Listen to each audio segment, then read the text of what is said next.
So I'm sitting in my office working as a marketing executive when my phone rings. It's my friend Jennifer. She and her boyfriend Matt had gotten into a fight, and he sent her a text that said, "Well, don't worry, you don't have to deal with me anymore." Shortly thereafter, he hung himself. Now, everyone was freaking out. How is Jennifer going to be able to deal with this? How can she have this on her head? Everyone was saying that it was such a shame. But my reaction was a little different from everyone else's. My reaction was, somebody has to do something about this. Period. She can't live with this on her head for the rest of her life, thinking that his death was her fault. She can't live with this guilt. Somebody needs to do something. And so I consulted my sister-in-law, Erin, who's a professional intuitive, and she told me to send Matt's soul love and forgiveness and encourage him to walk into the light, because oftentimes when people commit suicide, they're afraid of the light because they're afraid of being judged. So I did just that, and I followed Erin's advice. Well, little did I realize at the time that I was casting love at Matt's soul. And casting love at souls is like passing out free ice cream cones. They're going to show up and they're going to take the ice cream cone. So the next day, I was sitting in my office and my business partner walked in and I heard a voice say, "Who's she?" I said, "What do you mean, who's she? You know who that is, that's Megan." And I hear his voice say, "She's hot." It was Matt. It was Matt's voice. The day after I cast love at him, I was able to hear him talking to me. So it ended up being a blessing because I was able to channel Matt to my friend Jennifer and try to resolve a sensitive situation as much as a situation like that could be resolved. I was able to channel Matt's soul to Megan and try and ease the pain a little bit and ease her conscience. Now, my reaction to that whole situation was, that was weird. That's pretty crazy, huh? My best friend's going to consult a priest. People are kind of like, whoa, what happened to Christine?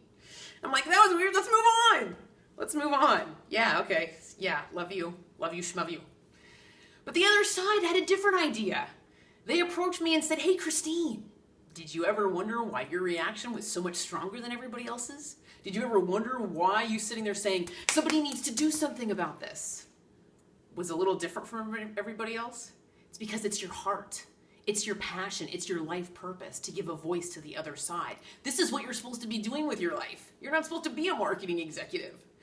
And I said, that's great. But if you guys could just go ahead and come back with a life purpose that, number one, doesn't involve me talking to dead people, and number two, doesn't involve everyone thinking that I've gone crazy, that would be great. And then they showed me my soul's contract. My soul's contract is something that I signed before I came down in my little Mork and Mindy egg and incarnated on Earth. I said, "Dear other side, when I'm old enough, I promise to become a professional psychic medium and give a voice to the other side. XOXO Christine." And they said, "See, you promised." And I said, "Well, I don't remember any of this." They said, "That's because you experienced the veil of amnesia that we all experience when we incarnate. You don't remember this because of the amnesia. So it's our job to remind you. It's our job to remind you to follow your heart and remember what your life purpose is." And so I said, "Well, I don't remember any of this and I really don't want to do this. I'm sorry." And they said, "Yeah, we're going to need you to go ahead and change your mind on that." And I didn't. I didn't change my mind for 6 years. I dug my heels in and I went against forces of nature with all my might, until eventually forces of nature became so strong that I would be out to lunch with a client and I would just start channeling. I would just launch into channeling for them, especially if they needed healing. And it would be like barfing words. And the other side would come through and say, "Sorry, we know you're embarrassed and we know you're mad at us, but we didn't want your pride and ego to get in the way of us helping her. She needed our help. So we needed to give her that bit of information and your pride and ego was getting in the way. So we did what we had to do to help her."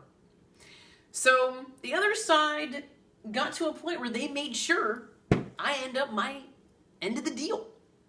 And I finally gave in and I became a professional psychic medium. And I finally, after 6 long years, pursued my purpose.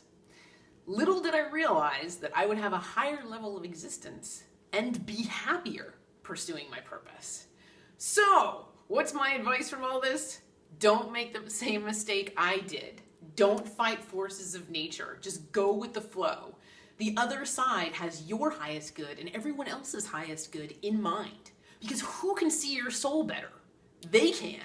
They can see your soul. They know every single aspect of your soul. So they know what's going to make you happy. So yes, at the end of the day, you do have free will, but my advice is for you to just go with forces of nature, go with the flow, step into the positive energy flow of light and love, and just allow everything to fall into place for you, because it will. In the meantime, take care and be well, and enjoy your soul's contract.